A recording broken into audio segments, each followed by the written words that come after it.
If you want to buy a new house while selling your current one at the same time, there are 5 big problems you're going to want to avoid, like being homeless or getting stuck with 2 mortgages.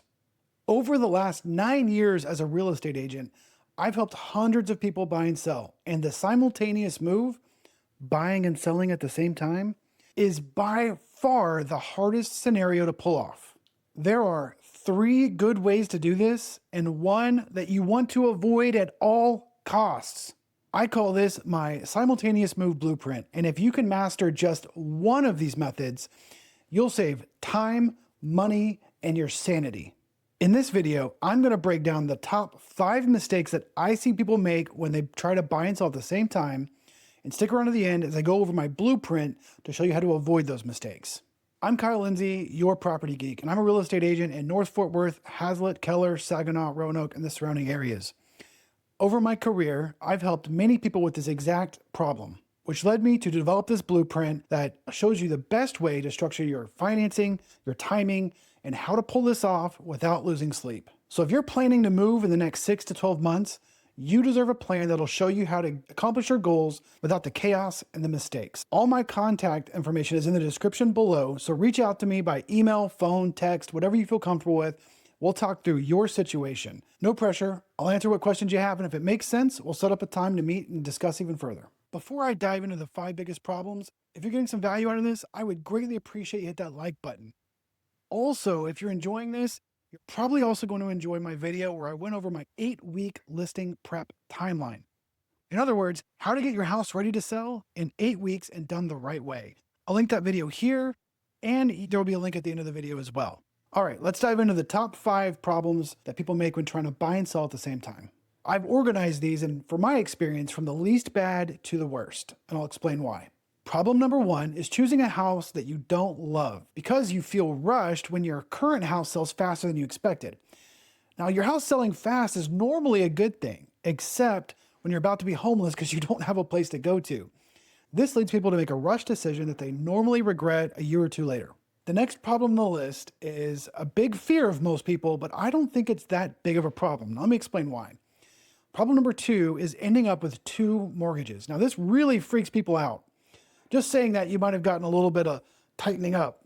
This happens when you buy your next house, but your current one doesn't sell fast enough. Here's why I don't think it's as big a problem as most people think. See, when you buy your next house, you get a 30 to 60-day grace period with no payments. So you might get up to 60 days with no payments depending on when you close in the month to find that next house, close, and move in. Is this still a lot of time? No, I would prefer more time so you can make a much better decision and not have to worry about it. But this is one of people's top mistakes and biggest fears.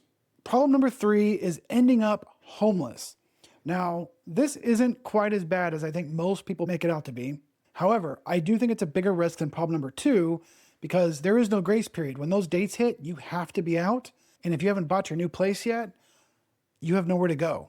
Problem number 4, and we're getting close to the top here, but this is being forced to give up way too much in negotiations because you have to make these deals work. This is getting close to that situation I told you to avoid at all costs at the beginning of the video. And what we're talking about here is you have timed your closing, so your sale of your current house, but the buy of the next one so close together that if the first one doesn't work out, the second one's going to fall through. And this forces you to accept terms or repairs or something else that you wouldn't have normally just to make the deals work. This is where I've seen people lose the most amount of money. It's not in that second mortgage payment, which, let's be honest, is only a couple $1,000s, or having to move into a hotel or short-term living, because again, you're paying for your living, which you would have been paying for anyway. This one, though, I've seen cost people tens of thousands of dollars in unnecessary repairs or giving up way too much just to make the deals work. So the biggest problem I've seen people face in my 9 years of doing this is losing both transactions when one of them doesn't work out right. This normally happens when you have gotten everything lined up way too tight and you don't have any buffer room or buffer money to make this work. And so when one little thing happens, now all of a sudden everything falls apart. This is catastrophic because you've already spent thousands of dollars on the purchase with your inspections and your appraisal, possibly losing your earnest money, especially if that deal was with a builder, you're going to lose that deposit. And on the other side, You've put money into possibly fixing up the house and a few other things, and now all of a sudden it all falls apart. I've seen this situation cost people enough that they have to stop looking altogether, and it might even cost them the next few years trying to rebuild their savings to try this again. This exact scenario is the reason I created this blueprint, to make sure that this never happened to any of my clients again. So how do we avoid these mistakes? The number one thing that you can do is have a solid plan. There's 3 steps to this. First step is you need to honestly assess your situation. What this means is take a hard look at your current financial situation. What does your savings look like? Can you tap into a 401k, stocks, investments? What are you willing to spend to make all of this work? 2, we need to look at your current house. What is it worth? What could we sell it for? What does your equity look like?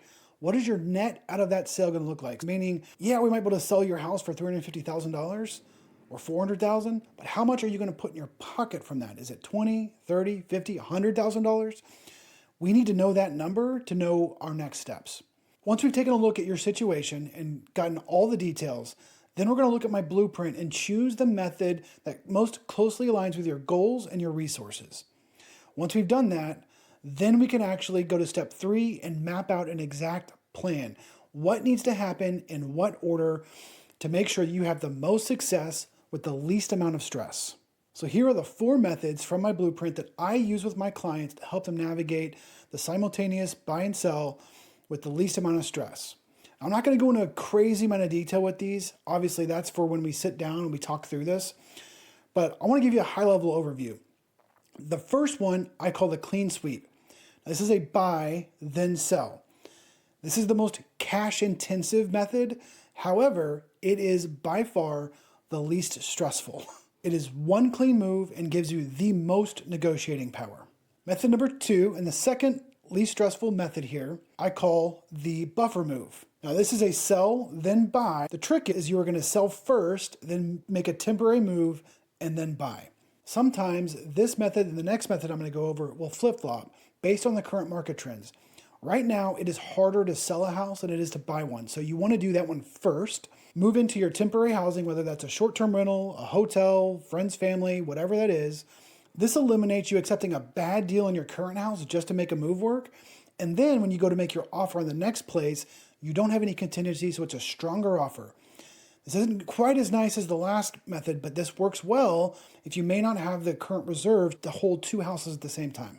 Method number 3, moving down the hierarchy of stress here, I call the leaseback bridge. This is a sell, then buy method like the last one. However, you're going to get a lease back from the buyer. What this means is that the buyer will allow you to stay in the current house for a set period, maybe 30, 60, 90 days. And then once that period is up, or you find the next place, you move out and the buyer takes possession fully. Now this one gets a little more complicated, and in today's current market, it's less likely that a buyer will allow you to do this. So in order to make that work, you may have to start paying rent on your current home that you just sold. This is all part of the negotiation, so this can look very different in different situations, but it is still a possibility that I've been pulling off lately so that my sellers have some extra buffer time to make the next purchase. It works a lot like the last method. It's just harder to negotiate in today's climate because buyers have way more power. So a lot of times we'll start with method number 3 and move into method number 2 if we have to. The last method, and the one that I would caution you to avoid at all costs, is the simultaneous move.